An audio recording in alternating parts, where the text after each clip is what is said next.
1594년 1월 초 1일 비가 쏟아졌다. 어머니와 함께 설을 쇠게 되어 난리 중에도 다행이라 느꼈다. 저녁에 군사훈련과 전쟁 준비를 위해 본영으로 돌아갔는데 비가 계속 내렸다. 사과 벼슬을 가진 신씨를 찾아가 안부를 물었다.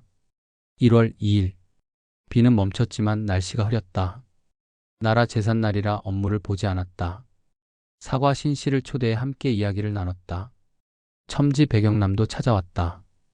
1월 3일 날씨가 맑았다. 동원에서 업무를 처리하고 해질 무렵 관사로 돌아와 조카들과 대화를 나눴다. 1월 4일 맑은 날씨였다. 동원에서 업무를 보고 공문을 작성해 보냈다. 저녁에 사과 신씨와 첨지 배경남과 함께 이야기를 나눴다. 남홍점이 본영에 도착해 그의 가족이 난리 중에 숨은 일에 대해 물었다. 1월 5일 비가 내렸다. 사과 신씨가 찾아와 이야기를 나눴다. 주에 이순신 장군은 난리 속에서도 어머니와 함께 새해를 맞이할 수 있음에 감사하며 잠시나마 위안을 얻었다. 그러나 장군으로서의 책임감은 그의 마음을 무겁게 했고 매일 공문을 작성하고 군사훈련을 지휘하며 쉼없이 전쟁 준비에 몰두했다. 남홍점의 가족이 전쟁을 피해 숨어 지낸다는 이야기는 백성들이 겪는 고통과 혼란을 다시금 깨닫게 하며 그의 걱정을 더욱 깊게 만들었다. 그럼에도 그는 흔들리지 않았다. 군사훈련과 준비를 통해 전투에서의 승리를 목표로 끊임없이 노력했다. 백성에 대한 걱정과 고독 속에서도 이순신 장군의 결단력은 분명했다. 나라를 위한 헌신이 그의 하루를 채웠고 그의 마음속에는 오직 하나의 신념이 자리 잡고 있었다. 나라를 반드시 지켜야 한다. 1월 6일 을유 비가 내렸다. 동원에 나가 남평의 도병방을 처형했다. 저녁 내내 공무를 처리하고 공문을 작성해 내려보냈다. 1월 7일 병술 비가 내렸다. 동원에서 공무를 처리하고 공문을 보냈다. 저녁에는 남이끼리 찾아와 함께 앉아 이야기를 나눴다. 밤이 깊어서야 헤어졌다. 1월 8일 정해 날씨가 맑았다. 동원방에 앉아 배첨지와 남이길과 종일 이야기를 나눴다. 저녁 무렵에는 공무를 보고 남원의 도병방을 처형했다. 1월 9일 무자 날씨가 맑았다. 아침에 남이길과 이야기를 나눴다. 1월 10일 기축 날씨가 맑았다. 아침에 남이길을 맞아 이야기를 나누었다. 피난하던 시절 길에서 고생했던 이야기를 들으며 참담한 마음을 금할 수 없었다. 1월 11일 경인 날씨는 흐렸으나 비는 오지 않았다. 아침에 어머니를 뵈러 배를 타고 곰내로 갔다. 남이길, 윤사행, 조카분과 함께 어머니를 찾아뵈니 어머니께서 아직 주무시고 계셨다. 내가 소리내어 깨우자 놀라 일어나셨다. 어머니의 기력이 약해 금방 숨이 넘어갈 듯 위태로워 보여 눈물이 절로 나왔다. 그래도 말씀하실 때는 또렷하셨다. 적을 토벌할 일이 급해 오래 머물 수 없었다. 저녁에는 손수약의 아내가 세상을 떠났다는 소식을 들었다. 1월 12일 신묘 날씨가 맑았다. 아침 식사를 마치고 어머니께 작별 인사를 드리니 어머니께서 잘 가거라 나라의 치욕을 반드시 씻어야 한다고 여러 번 말씀하셨다. 떠나는 나를 보며 한탄하시지 않았다. 선창으로 돌아와 몸이 조금 불편해 뒷방으로 들어가 쉬었다. 주에 장군은 동원에서 공무를 처리하며 전쟁의 전략적 방향을 결정하고 적군에 대한 처벌과 토벌을 통해 질서를 바로잡으려는 강한 의지를 보인다. 전투 중의 고난을 떠올리며 고뇌와 책임감을 느끼는 가운데 병약한 어머니를 찾아뵙고 슬픔을 감추면서도 적을 토벌해야 하는 급박한 상황 때문에 오래 머물지 못한다. 이는 개인적 감정과 공적 의무 사이에서 갈등을 드러내며 전황의 압박 속에서도 동료들과 대화를 나누며 마음을 다스리려 하지만 피로와 스트레스가 누적된 상태로 보인다. 장군은 적의 위협을 제거하기 위해 강력한 군사적 행동을 실행하며 공문을 작성하고 전달하며 전투를 지휘하는 등 매우 긴박한 상황에 처해 있다.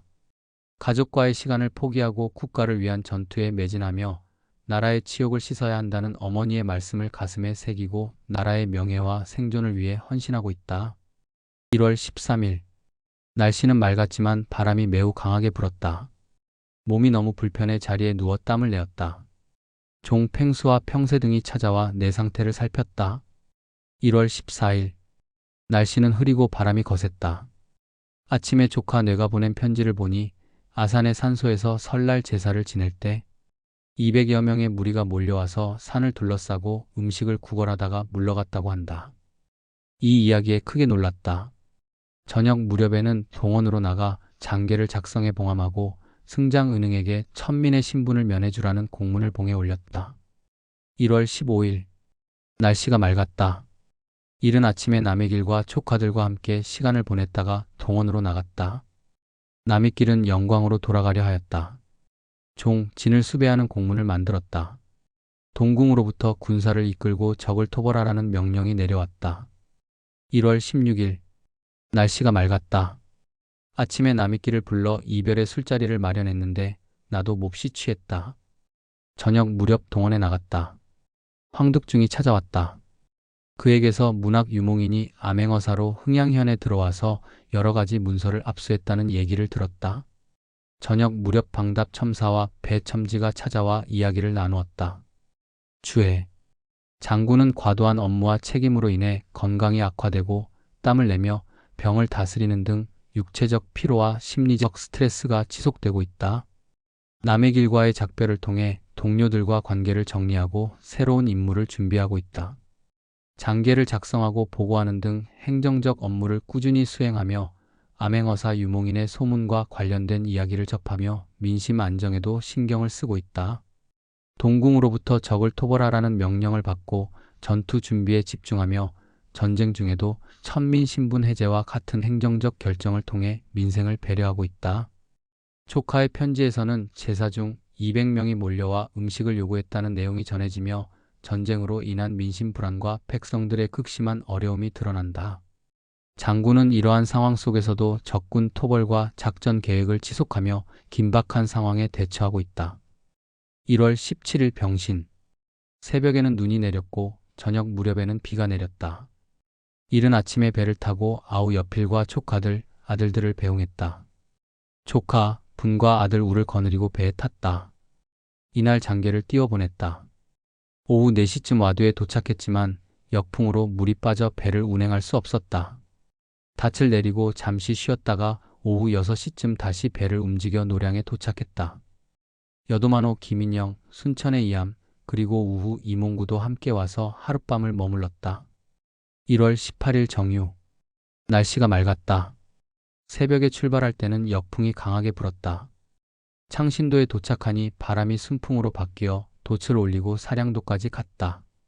하지만 도착하자마자 다시 역풍이 강하게 불었다. 사량만호 이여염과 수사의 군관 전윤이 찾아왔다. 전윤이 말하기를 수군을 거창에서 모집해 왔는데 이 편에 들으니 원수 권율이 방해하려 했다고 합니다라고 했다. 우습기도 하고 한탄스러웠다. 예로부터 남의 공을 시기함이 이러하니 한탄한들 어쩔 것인가. 여기서 하룻밤을 묵었다. 1월 19일 무술. 날씨가 흐리다가 저녁에 겠고 바람이 점점 강해졌다. 아침에 출항해 당포 바깥 바다에 도착했으며 바람을 따라 돛을 반쯤만 올렸는데도 한산도에 금방 도착했다. 활터 정자에 올라 여러 장수들과 이야기를 나눴다. 저녁에 경상 우수사 원균이 왔다. 소비폭권관 이영남에게 들으니 영남에 배 있는 사부와 격군들이 거의 굶어 죽을 지경이라 했다. 참담하여 차마 듣고 있을 수가 없을 정도였다. 원균, 공연수, 이극성이 은밀하게 여자들과 관계하였다고 하니 한심스러웠다. 1월 20일 기해. 날씨는 맑았지만 바람이 매우 강하게 불어 살을 에이는 듯 추웠다. 각 배의 옷도 제대로 못 갖춰 입은 사람들이 몸을 움츠리고 추워서 신음하니 차마 들을 수가 없었다. 군량미도 오지 않아 더욱 안타까웠다. 나간 군수와 우수사후가 찾아왔다. 저녁에는 소비폭권관, 웅천현감, 진해현감도 찾아왔다. 하지만 진해현감은 명령을 무시하고 미적거리며 빨리 오지 않아서 문책할 작정이었으므로 만나보지 않았다. 바람이 잦아드는 듯 했으나 순천 부사가 들어올 일이 우려되었다. 죽은 병사들 장사 지내는 일을 녹도만호에게 맡겼다. 주해. 추위와 군량 부족으로 고통받는 병사들의 상황은 장군에게 큰 부담으로 다가오고 있으며 병사들을 충분히 돌보지 못하는 현실의 안타까움과 무력감을 느낀다. 병사들의 시신을 거두어 묻는 임무를 녹도만호에게 맡기며 병사들의 고통과 죽음에도 책임을 다하는 리더십을 보여주고 있다. 1월 21일 날씨가 맑았다. 아침에 본영의 격군 742명에게 술을 제공했다. 광양 현감 어영담이 찾아왔다. 저녁에는 녹도만호 송여종이 돌아와 보고했는데 병들어 죽은 병사 214명을 거두어 묻었다고 했다. 사로잡혔다가 도망쳐 나온 2명이 경상 우수사 원균의 진영에서 와서 적의 상황을 상세히 이야기했지만 그 말을 신뢰하기 어려웠다. 1월 22일 날씨가 맑고 따뜻했으며 바람도 없었다. 활터 정자에 올라 진해 현감에게 교서 앞에서 예를 갖추게 했다. 하루 종일 활을 쏘며 시간을 보냈다. 녹도만호가 병들어 죽은 병사 217명을 묻었다고 보고했다. 1월 23일 날씨가 맑았다. 나간 군수가 보고하고 떠났다. 흥양에서 전선 2척이 도착했다. 최천보, 류황, 류충신, 정량 등이 찾아왔다. 저녁 무렵에는 순천 부사도 도착했다. 1월 24일 날씨가 맑고 따뜻했다.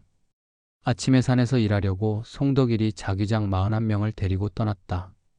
영남 우수사 원균이 군관을 보내 경상자도에서 외적 300여 명을 처단했다고 보고했다. 정말 반가운 소식이었다. 평의지가 지금 웅천에 있다는 소문이 있지만 아직 확인되지는 않았다. 류황을 불러 암행어사에게 붙잡혀간 일에 대해 묻자 문서가 조작된 것이라고 말했다. 정말 놀라운 일이었다. 또 격군들의 상황에 대해 들으니 고을의 아전들이 간악한 짓을 저지르고 있다는 소식에 마음이 무거웠다. 전령을 내려 모집한 의병 144명을 데려오라고 명령하고 현감에게도 독촉하여 전령을 보내게 했다. 주해 장군은 본영의 격군 742명에게 술을 제공하며 병사들의 사기를 푹 돋우고 사망한 병사들을 녹도만호에게 맡겨 장례를 치르게 하는 등 병사들에 대한 책임감을 보여준다. 활쏘기를 통해 군사적 실력을 유지하며 긴장을 풀기도 하고 산역 노동력을 조직하고 의병 144명을 모집하는 등 행정과 군사 문제를 동시에 해결하려 노력한다. 병사들의 사망이 계속 보고되고 있으며 1월 21일에는 214명, 1월 22일에는 217명이 사망의 장례를 치렀다. 병력 손실이 심각해 군사 운영에 큰 문제를 야기하고 있다. 한편 영남 우수사 원균이 경상자도에서 외적 300여 명을 처단했다는 소식은 장군에게 중요한 승리로 기쁨을 안겨준다. 격군들의 고통과 아전들의 부패로 민심이 흔들리고 있어 군 운영에 악영향을 미칠 가능성이 크지만 의병을 적극적으로 모집하며 지휘 체계를 강화하려는 노력이 이루어지고 있다. 1월 25일 날씨가 흐리다가 저녁 무렵 맑아졌다. 송두남과 이상록이 새로 만든 배를 끌어와서 정박시키려고 사부와 격군 132명을 데리고 떠났다. 아침에 우수사 우후 이정충이 찾아와 함께 아침을 먹고 저녁까지 활을 쏘며 시간을 보냈다. 우후와 여도만호 김인영이 활쏘기 시합을 했는데 여도만호가 7점 차로 이겼다. 나는 활을 10번 쐈고 다른 사람들은 모두 20번씩 쐈다. 저녁에는 종허산이 술병을 훔치다 붙잡혀 곤장을 맞았다. 1월 26일 날씨가 맑았다. 아침에 활터 정자에 올라 활을 10번 쐈다. 순천 부사 권준이 정해진 기일을 어긴 죄를 논의했다. 오후에는 왜군에 사로잡혔다가 도망 나온 진주 여인 1명, 고성 여인 1명과 서울 사람 2명이 왔는데 서울 사람은 정창연과 김명원의 종이라고 했다. 또 외적 1명이 스스로 항복하러 와서 보고했다. 1월 27일 날씨가 맑았다. 새벽에 우후 이몽구가 배 만들 목재를 옮기기 위해 나갔다. 변유원과 이경복이 새벽에 왔다는 보고를 받았다. 아침에는 충청 수사의 답장이 왔고 어머니와 아우 여필의 편지도 도착했다. 어머니께서 평안하시다는 소식을 들어 다행이었다. 하지만 동문 밖 해운대와 미평 지역에 횃불을 든 강도들이 나타났다는 이야기가 전해져 놀랐다. 저녁에는 미조왕 첨사와 순천 부사가 찾아왔고 소지와 공문을 작성해 보냈다. 스스로 항복해온 외적을 잡아 문초했다. 원균의 군관 양밀이 제주 판관의 편지와 함께 마장, 해산물, 귤, 유자를 보내와 이를 즉시 어머니께 보냈다. 저녁에는 녹도 수군의 복병 위치에 외적 5명이 나타나 마구 돌아다니며 포를 쏘다가 그중 한 명이 화살에 맞아 잡혀 목을 베었고 나머지는 도망갔다. 저녁 무렵 소비포 만호가 도착했고 우우가 배를 만들 목재를 싣고 돌아왔다. 주해. 장군은 활쏘기와 목재 운반 등 군사적 준비를 이어가며 리더로서의 책임을 다하고 있다. 종 허산의 절도 행위와 순천 부사 권준의 기일 위반에 대해 논의하며 군내 규율과 행정적 책임을 강화하고 있다.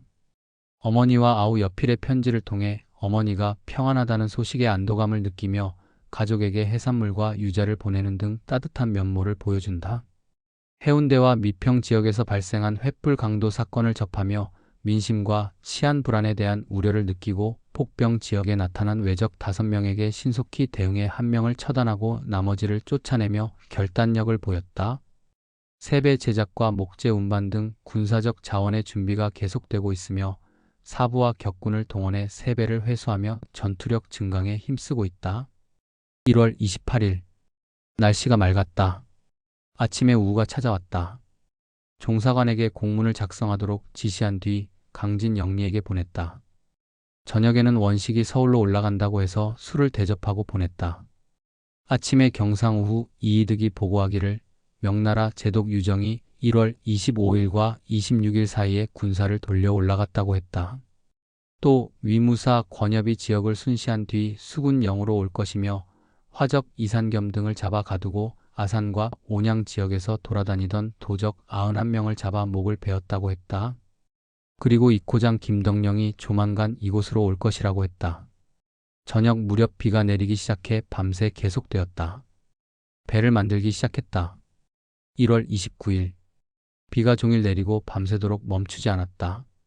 새벽에 각 배에서 아무 탈이 없다는 보고를 받았다. 몸이 불편해 저녁에는 누워서 쉬며 신음했다. 바람이 세고 파도가 거세 배를 안정적으로 묶어두기가 어려워 마음이 몹시 괴로웠다. 미조왕 첨사 김승룡이 배를 수리하러 돌아갔다. 1월 30일. 날씨가 흐리고 바람이 강하게 불었다. 저녁 무렵에는 날씨가 겠고 바람도 조금 잦아들었다. 순천 부사, 우수사 우후, 강진영감 류해가 찾아왔고 미조왕 첨사도 보고하러 왔다. 평산포에서 도망친 군사 3명을 잡아 미조왕 첨사에게 딸려 보냈다. 나는 몸이 많이 불편해 종일 땀을 흘리며 누워 있었다. 군관과 장수들은 활쏘기를 했다. 주해. 장군은 지속적인 업무와 스트레스로 인해 건강이 악화되었으며 1월 29일과 30일에는 비바람과 파도의 영향으로 신체적, 심리적 피로가 더욱 가중된 상태다.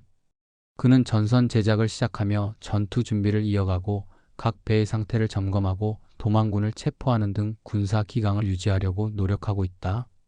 공문을 작성해 강진 영리에게 보내고 명나라 제독 유정의 군사 이동과 위무사 권협의 순시 계획, 도적 처벌 등의 외부 보고를 받으며 상황을 정리하고 있다. 비바람과 파도로 배를 안정적으로 관리하지 못하는 상황에서 큰 스트레스를 받고 있으며 도적과 화적 처리, 명나라 군대 동향까지 신경 쓰며 다방면으로 압박을 받고 있다.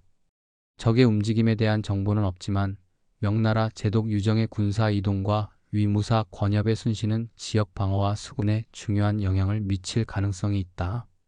아산과 온양에서 도적 91명을 체포해 처벌하고 화적 이산겸을 체포하며 민심 안정과 치안 유지에 집중하고 있다. 2월 초하루 맑음. 늦은 아침에 활터의 정자에 올라가 공무를 처리하고 공문을 작성해 보냈다. 청주의 겸사복 이상이 임금의 분부를 가지고 왔다. 그 내용은 경상감사 한효순의 보고에 따라 좌도의 적들이 거제도로 모여 전라 지역을 침범하려 하니 경은 3도의 수군을 모아 적을 섬멸하라는 명령이었다. 오후에는 우수사 소속의 우후이 정충을 불러 함께 활을 쏘았다. 초저녁에 사도첨사 김환이 전선 3척을 이끌고 진영에 도착했다.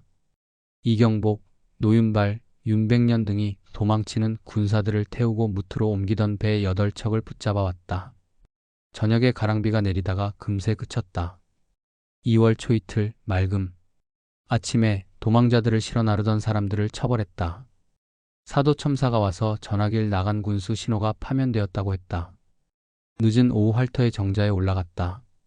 동궁에게 올린 달본의 회답이 도착했다. 각 관포에 공문을 작성해 보냈다. 활을 열순 쏘았는데 바람이 잔잔하지 않아 힘들었다. 사량첨사가 약속한 날짜에 오지 않았으므로 벌을 주었다. 2월 초사흘 맑음. 새벽 꿈에 외눈박이 말을 보았다. 무슨 징조인지 알 수 없었다. 식사 후 활터의 정자에 올라 활을 쏘았다. 광풍이 거세게 불었다. 우조방장 어영담이 찾아왔는데 역적들이 난을 일으켰다는 소식을 들으니 걱정과 분노를 참을 수 없었다. 우우가 여러 가지 물건을 장수들에게 나누어 주었다. 원식과 원전이 와서 서울로 올라간다고 보고했다.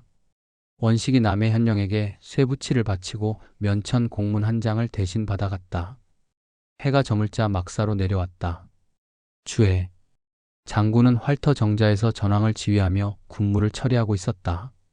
임금의 분부에 따라 삼도의 수군을 통합해 좌도에서 거제도로 모여드는 적을 섬멸하는 임무를 맡고 있었으며 이는 중대한 군사적 책임을 지닌 상황이었다. 매일 활을 쏘며 전투 능력을 점검하고 병력 배치와 공문 작성 등으로 전황을 조율하는 한편 사도첨사 기만이 전선 세 척을 이끌고 진에 도착해 작전에 합류하는 등 지원군이 도착했다.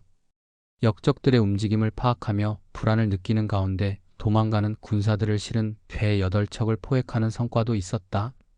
하지만 일부 지휘관이 기한을 지키지 못하는 등 작전에 차질이 발생하기도 했다.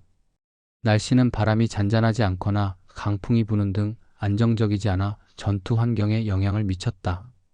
장군은 적들의 위협에 신속히 대응하며 전황을 유리하게 이끄는 리더십을 발휘했으나 심리적 부담과 자연적 변수 속에서도 작전을 이어가야 하는 상황이었다. 2월 4일 맑았으나 바람이 강하게 불었다. 아침 식사를 마친 뒤 순천 부사와 우조방장을 불러 이야기를 나눴다. 저녁 무렵에 본영의 전선과 거북선이 도착했다. 촉하봉과 이설, 이연량, 이상록 등이 강돌천을 데리고 왔다. 동궁이 답장이 도착했고 우찬성 정탁의 편지도 함께 왔다. 각 관포에 공문을 작성해 보냈다. 순천으로부터 온 보고에는 순찰사 이정함이 진중에서 과거를 치르자고 동궁께 장달을 올린 것은 아주 잘못된 것이니 벌을 주어야 한다는 내용이 무군사 관문에 있다고 하였다. 참으로 우스운 일이다. 촉하봉이 왔다. 어머니께서 평안하시다는 소식을 전해 들으니 기쁘고 다행이었다. 2월 5일 맑음. 꿈에서 좋은 말을 타고 여러 바위산을 넘어 높은 산마루에 오르니 아름다운 산봉우리가 동서로 뻗어 있었다. 산마루에는 평평한 곳이 있어 그곳에 자리를 잡으려다 꿈에서 깼다. 무슨 징조인지 알 수 없다. 또 다른 꿈에서는 한 미인이 홀로 앉아 손짓을 했는데 내가 소매를 뿌리치며 거절했던 장면이 떠올라 우스웠다.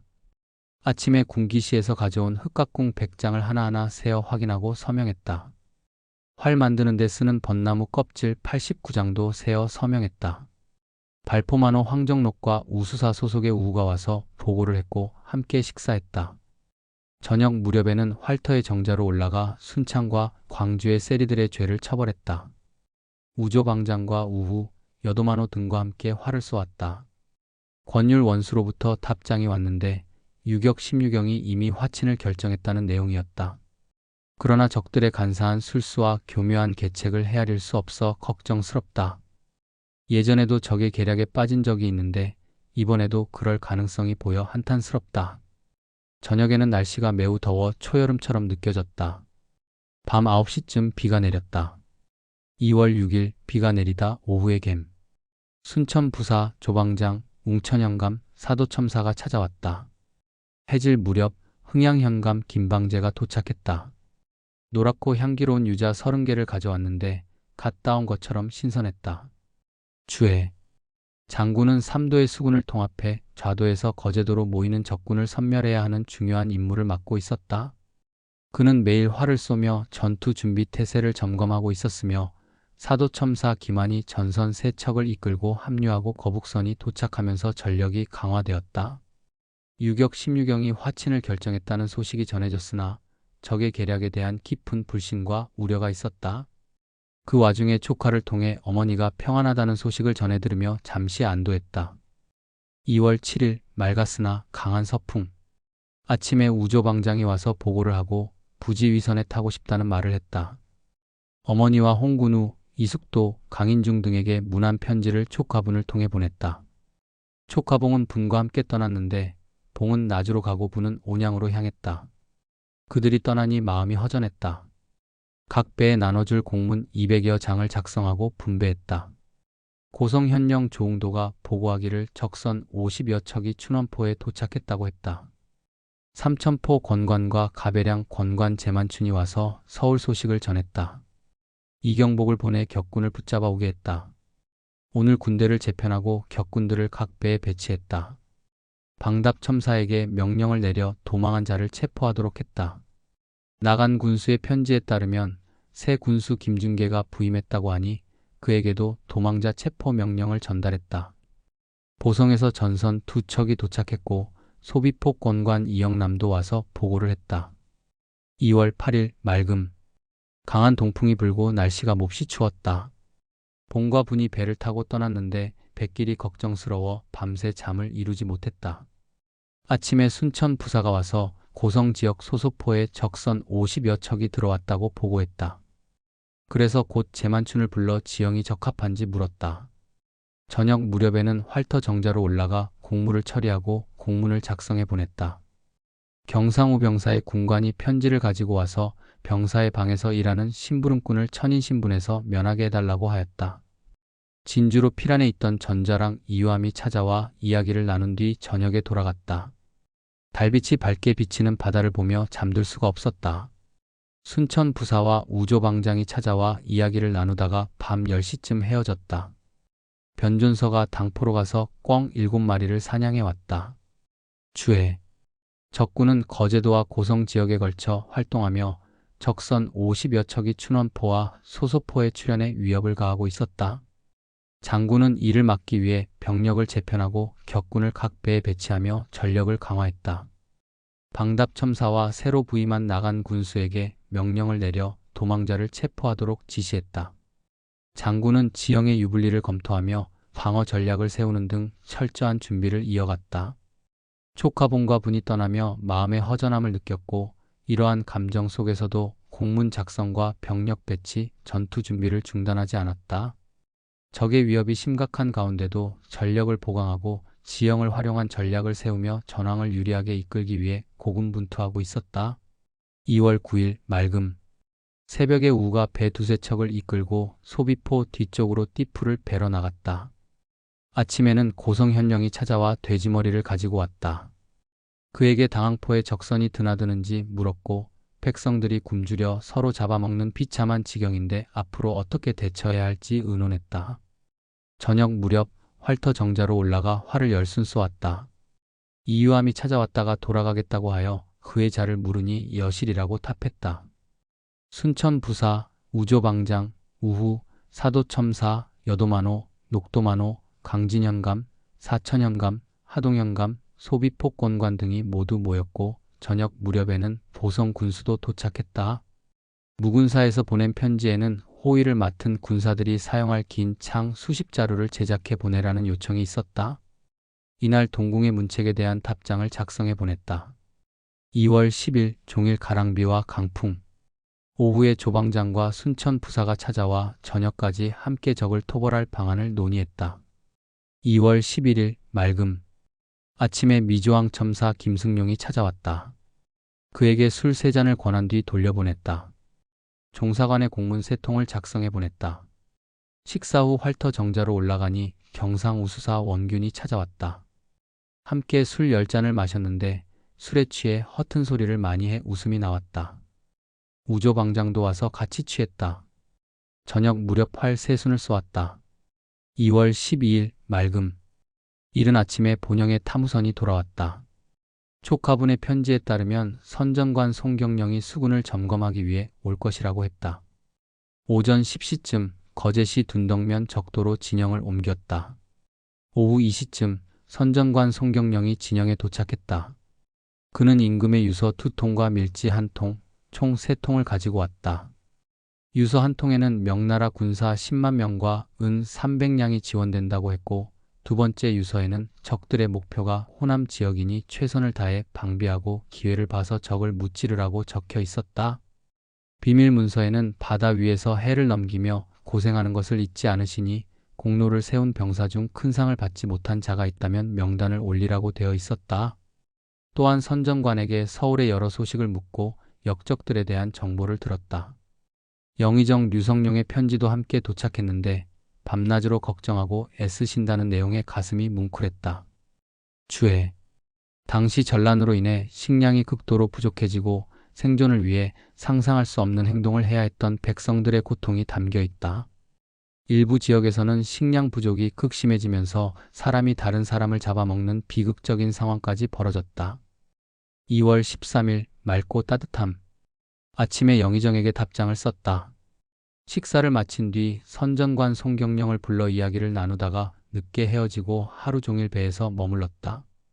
오후 4시쯤 소비포 만호 이영남, 사량 만호 이여염, 영등포 만호 우치적이 찾아왔다. 오후 6시쯤 첫나발이 울리자 출항하여 한산도로 돌아가던 중 경상 우수사의 군관 재홍록이 삼봉에서 와서 보고했다. 그는 적선 8척이 춘원포에 정박 중인데 지금 공격하면 성공할 만하다고 전했다. 이에 나대용을 경상 우수사 원균에게 보내 작은 이익을 좇아 공격하다가 큰 기회를 놓칠 수 있으니 지금은 기다렸다가 더 많은 적선이 나타날 때를 노려 한꺼번에 공격하라고 전하게 했다. 미조왕 첨사, 순천 부사, 조방장이 찾아왔다가 밤늦게 돌아갔다. 박영남과 송덕일도 돌아갔다. 2월 14일 맑고 따뜻하며 바람이 잔잔함. 경상도 남해, 하동, 사천, 고성 등지의 송일입, 변존서, 류황, 노윤발 등을 파견했고 우도 지역에는 변유헌과 나대용을 보냈다. 본영에서 군량미 20섬을 가져왔다. 정종과 배춘복이 찾아왔으며 방답 첨사와 첨지 배경남도 방문했다. 장원춘을 천민 신분에서 해방시키는 공문을 작성해 주었다. 흥양현감도 찾아왔다. 2월 15일 맑음. 새벽에 거북선 2척과 보성에 배 1척을 멍해나무를 실으러 보냈더니 저녁 8시쯤에 돌아왔다. 아침 식사 후 활터 정자로 올라가 좌조방장의 늦은 도착에 대해 문책했다. 흥양배의 부정을 조사하니 허술한 점이 많았다. 이후 순천부사, 우조방장, 우수사의 우후, 발포만호, 여도만호, 강진영감 등이 함께 활을 쏘았다. 저녁 무렵 순찰사 이정함의 공문이 도착했다. 그 내용은 조도어사 박홍로의 보고에서 순천, 광양, 두치 지역에 폭병을 배치해 방비를 강화해달라는 요청이 있었으나 수군과 수령을 이동시키는 것은 적절하지 않다는 답변이 내려졌다는 것이었다. 주해. 장군은 적의 위협 속에서 해상 방어를 지휘하며 군사 작전에 집중하고 있었다. 적선 8척이 춘원포에 정박했다는 보고를 받고도 성급히 움직이지 않고 더 큰 승리를 위해 적의 추가 움직임을 기다리며 신중하게 대응했다. 그는 적의 출몰 지역인 경상도 남해, 하동, 사천, 고성 등에 병력을 배치하고 방어 태세를 강화했으며 우도에도 군사를 보내 대비책을 마련했다. 또한 거북선과 전선을 이용해 필요한 자재와 물자를 조달하며 전투 준비를 철저히 했다. 2월 16일 맑음. 아침에 흥양현감과 순천부사가 찾아왔다. 흥양현감이 암행어사 류몽인의 밀계 초본을 가져왔는데 그 내용은 임실현감 이몽상, 무장현감 이춘길, 영암군수 김성원, 나간군수 신호를 파면하고 순천에서는 탐관 오리 우두머리를 비판하며 남양부사 이경로, 진원현감, 조공군, 나주목사 이용순, 장성부사 이귀, 창평현령 백유왕 등은 잘못을 덮어주고 포상하라는 내용이었다. 임금을 속이는 이러한 일들이 나라를 혼란스럽게 하니 한탄스럽다. 특히 수군을 친위 가운데서 뽑는 1과 4명의 장정 중 2명이 전쟁에 나가야 한다는 내용을 심하게 비난하고 있는 것을 보면 류몽인은 나라의 위기를 생각하지 않고 눈앞의 일에만 몰두하고 있다. 이는 나라를 망치게 하는 간사한 말로 진해의 배신과 다를 바가 없다. 나라를 위해 매우 안타까운 일이다. 저녁에는 활터 정자로 올라가 순천 부사, 흥양현감, 우조방장, 우수사의 우후, 사도첨사, 발포만호, 여도만호, 녹도만호, 강진현감, 광양현감과 함께 활을 12순 쏘았다. 순천 감목관이 지내왔다가 돌아갔고 우수사가 당포에 도착했다고 전해왔다. 2월 17일 맑음. 날씨가 초여름처럼 따뜻했다. 아침에 지휘선을 연기로 그을리고 있어 활터 정자로 올라가 여러 지역에 공문을 보냈다. 오전 10시쯤 우수사가 돌아왔다. 군령을 위반한 행수군관 정홍수와 도운도에게 곤장 90대를 쳤다. 이홍명과 이미진의 손자가 찾아왔는데 대나무로 만든 총통을 가져왔다. 시험 삼아 쏴봤더니 소리는 비슷했지만 실용성이 없어 웃음이 나왔다. 우수사가 거느린 전선이 고작 20척뿐이니 안타까운 마음이 더했다. 오후에 순천 부사와 우조방장이 찾아와 활을 5순 쐈다. 2월 18일 맑음. 아침에 배첨지가 찾아왔고 가리포의 이응표도 도착했다. 식사 후 활터 정자로 올라가 해남 현감 위대기를 명령을 어긴 죄로 벌했다. 우도의 여러 장수들이 찾아와 인사를 받은 뒤 함께 활을 2순 쐈다. 오후에 우수사가 다시 찾아왔고 그때 마침 수사 원균이 도착했다. 원균이 심하게 취해 있었기 때문에 활을 한두 번밖에 쏘지 못했다. 저녁 무렵 가랑비가 내리기 시작해 밤새도록 계속됐다. 주해. 장군은 군사적으로는 거북선과 전선 등 해상 전력을 이용해 방어 태세를 유지했지만 전선의 수가 충분하지 않아 어려움을 겪고 있다. 일부 새로운 무기나 장비를 시험했으나 실용적이지 못한 경우도 있었다. 군령 위반자 처벌과 각 지역에 공문을 보내 군기와 질서를 바로잡으려 했다.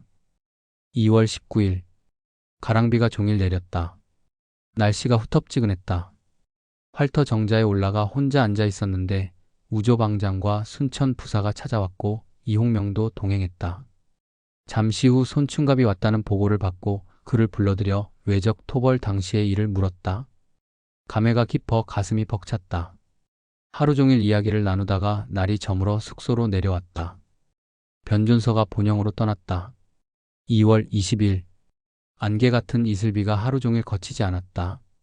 몸이 불편해서 종일 밖에 나가지 않았다. 우조방장과 첨지 배경남이 찾아와 함께 이야기를 나누었다. 우리 우수사 배로 가더니 잔뜩 취해 돌아왔다. 2월 21일 날씨가 맑고 따뜻했다. 몸이 많이 불편하여 하루 종일 신음했다. 순천 부사와 우조방장 어영담 영감이 와서 견내량의 폭병 위치를 조사하고 돌아왔다고 보고했다. 청주 의병장 이봉이 순변사를 찾아가 육지 상황을 자세히 전해주었다고 했다. 우영감은 청주 영감의 형제였다. 해질녘에 돌아갔다. 오후 6시쯤 벽방의 척후장 제한국이 와서 구화역 앞바다의 외선 8척이 정박했다고 보고했다. 이에 삼도에 전령하여 진격을 약속하고 원균의 군관 제홍록의 보고를 기다렸다. 2월 22일 밤 1시가 조금 넘어서 제홍록이 도착해 보고했다.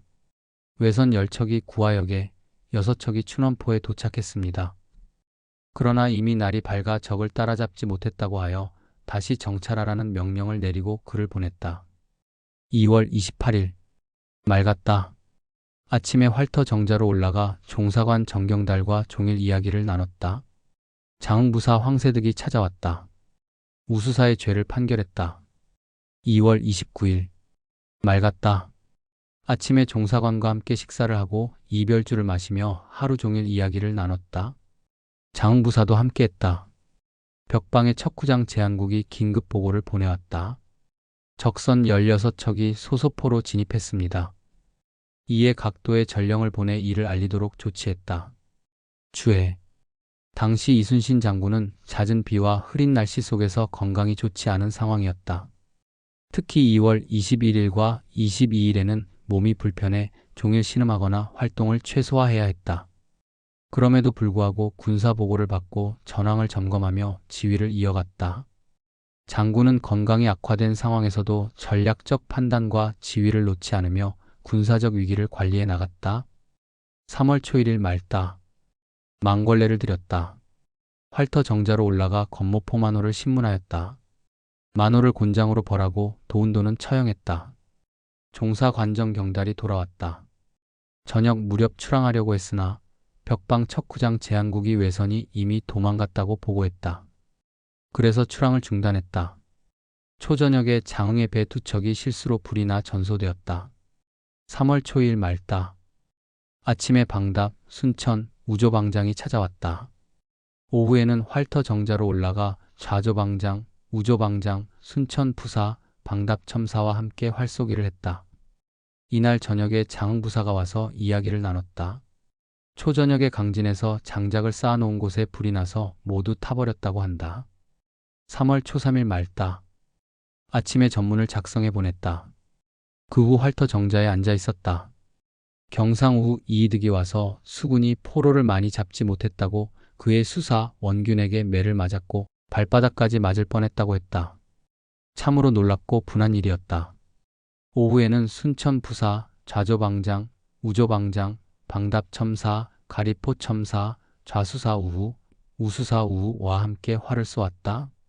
저녁 6시쯤 벽방 척후장제 안국이 외선 6척이 오리량과 당항포 등지에 정박해 있다고 보고했다. 즉시 배를 소집하라는 전령을 내리고 대군을 흉도 앞바다에 집결시켰다. 정예선 30척은 우조방장 어영담이 이끌고 적을 토벌하도록 지시했다. 초저녁에 배를 이동시켜 지도에 도착했다. 3월 초 4일 맑다. 새벽 2시에 출항했다. 진해 앞바다에서 외선 6척을 뒤쫓아 잡아 불태웠으며 도섬에서 2척을 더 불태웠다. 소소강에 외선 14척이 들어왔다는 보고를 받고 조방장과 경상우수사 원균에게 출격하여 토벌하도록 명령했다. 고성 지역의 아잔포에서 진을 치고 밤을 지냈다. 주해 이순신 장군은 벽방 척후장의 보고를 받아 정예선 30척을 출동시켜 진해 앞바다와 도섬에서 적선을 격파하고 불태우는 등 효율적인 전투를 지휘했다. 그러나 장흥과 강진에서 발생한 화재로 인한 군수품 손실과 원균의 가혹 행위 등 내부적 어려움도 함께 해결해야 했다. 이순신은 제한된 자원 속에서도 철저한 전략과 단호한 리더십으로 국난 극복에 힘썼다. 3월 초 5일 맑다. 겸사복 윤붕을 당항포로 보내어 적선을 공격하고 불태웠는지 탐문하게 했다. 우조방장 어영담이 긴급하게 보고한 내용은 이러하다. 적들이 우리 군사들의 위험을 두려워하여 밤을 틈타 도망쳤고 빈배 17척을 모두 불태웠습니다. 경상우수사 원균의 보고도 같은 내용이었다. 우수사이역기가 방문했을 때는 비가 많이 내리고 바람도 심하게 불었다. 그는 곧 자신의 배로 돌아갔다. 이날 아침 순변사로부터 토벌을 독려하는 공문이 도착했다. 우조방장과 순천방답배 첨사들도 와서 서로 이야기를 나누는 동안 경상우수사 원균이 도착하자 각자 배로 돌아갔다. 저녁에는 광양에서 세 배가 도착했다. 3월 초 6일 맑다. 새벽에 망군이 보고하기를 적선 약 40척이 청술로 건너갔다고 했다. 당항포에 있던 외선 21척은 모두 불태웠다는 긴급 보고도 있었다. 저녁 나절에 거제로 향했으나 맞바람이 불어 흉도에 간신히 도착했다. 그곳에서 남해영감이 보고하기를 명나라 군사 2명과 외놈 8명이 패문을 가지고 왔습니다. 이 패문과 함께 명나라 군사 2명을 보냅니다. 패문을 확인해 보니 명나라 도사부 담종인이 작성한 것으로 적을 치지 말라는 내용이었다. 나는 심기가 매우 괴로워져서 앉고 눕기도 어려웠다. 저녁에는 우수사이역기와 함께 명나라 군사들을 만났다. 만남 후 그들은 돌아갔다. 3월 초 7일 맑다. 몸이 극도로 불편하여 거의 움직일 수 없었다. 그래서 아랫사람에게 패문에 대한 답서를 쓰게 했으나 완성된 글이 형편없었다. 경상우수사 원균도 손이갑으로 하여금 답서를 작성하게 했지만 그것 역시 만족스럽지 않았다. 할 수 없이 병을 무릅쓰고 억지로 일어나 직접 글을 지었고 정사립에게 이를 받아 쓰게 한 후 보냈다. 오후 2시쯤 출항하여 밤 10시쯤 한산도 진중에 도착했다. 주해 이순신 장군은 적의 동향을 면밀히 관찰하고 외적을 물리치는 데 성공했음에도 불구하고 명나라로부터 공격 금지 명령을 받았다. 이는 장군의 전투 의지와 전략적 판단이 외부의 정치적 이유로 제약받는 상황을 의미한다. 그는 병을 무릅쓰고 억지로 글을 짓는다고 기록할 만큼 육체적 정신적으로 지친 상태였으나 자신의 군사적 책임을 끝까지 다하려는 의지가 돋보인다. 명령에 불만을 품으면서도 그는 직접 패문에 대한 답서를 작성하고 명나라 군사를 만나는 등 명나라와의 외교적 관계를 유지하려는 노력을 보였다. 이는 자신이 처한 복잡한 상황에서 조선과 명나라의 외교적 균형을 고려해야 했음을 보여준다. 3월 11일 종일 큰 비가 왔다. 해질 무렵 비가 그쳤다. 병세가 많이 나아졌고 열도 내려 참으로 다행이다. 3월 12일 맑으나 바람이 세게 불었다. 몸이 여전히 불편하다. 영의정에게 편지를 썼다. 장계를 정서했다는 말을 들었다. 3월 13일 맑다. 아침에 장계를 봉화에 올렸다. 몸은 점차 나아지는 것 같으나 기력이 매우 고달프다. 회와 송두남을 본영에서 내보냈다. 오후에 경상 우수사 원균이 방문했다. 그의 잘못을 지적하였고 장계를 다시 가져와 수정했다. 원사진과 이응원 등 거짓으로 외인 행세를 한 자들의 목을 베어 바친 이를 고쳐 다시 보냈다. 3월 14일 비가 내렸다. 몸이 나은 듯하지만 머리가 무겁고 기분이 좋지 않다. 저녁에 광양 현감 송전, 강진 현감 류에, 첨지 배경남이 함께 왔다. 소문에 따르면 충청수사 구사직이 이미 신장에 도착했다고 한다. 종일 몸이 불편했다. 3월 17일 맑다. 몸이 회복되지 않는다. 변유원은 본영으로, 순천 부사는 제자리로 돌아갔다. 해남 현감 위대기는 새 현감과 교대하는 일을 위해 나가고 황득중 등은 복병 관련 업무로 거제도로 갔다. 탐후선이 들어왔다. 주해. 이순신 장군은 병세가 악화된 상황에서도 군무를 이어갔다.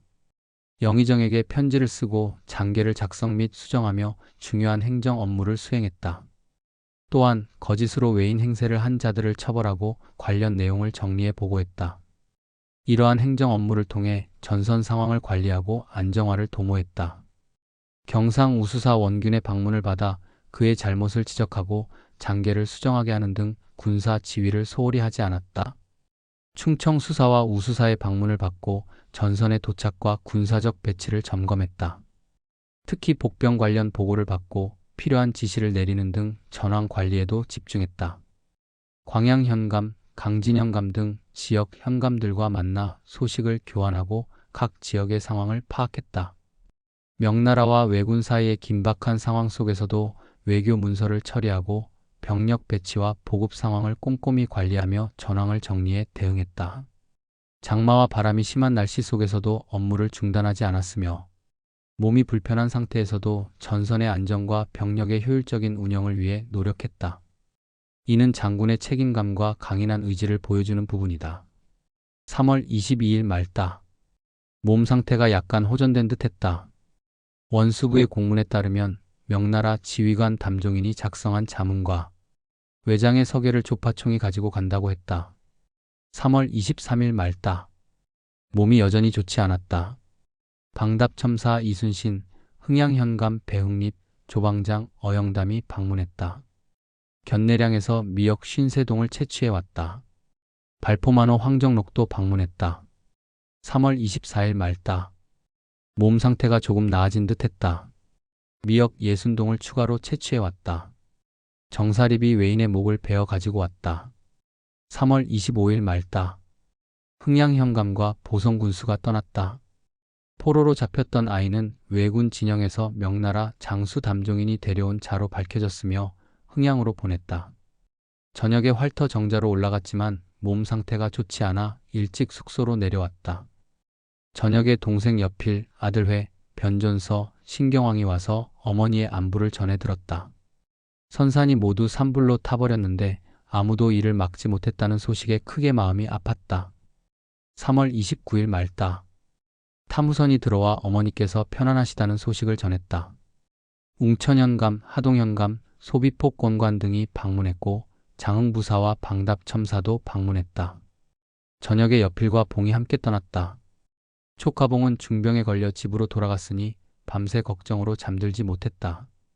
어두운 가운데 방충서와 조서방의 사위 김함이 방문했다. 주해. 이순신 장군은 심각한 병세로 인해 기력이 약해지고 몸 상태가 불편한 상황에서도 자신의 군사적 책임을 다하려 노력했다. 장군은 병세가 나아지지 않은 상태에서도 활터 정자에 올라 업무를 보고받고 각 지역의 현감들과 군사적 상황을 논의하며 전황을 점검했다. 명나라와 왜군 사이의 외교 문서 처리를 지휘하고 복잡한 전황 속에서 명단 작성과 군사 처벌 등 행정 업무를 수행했다.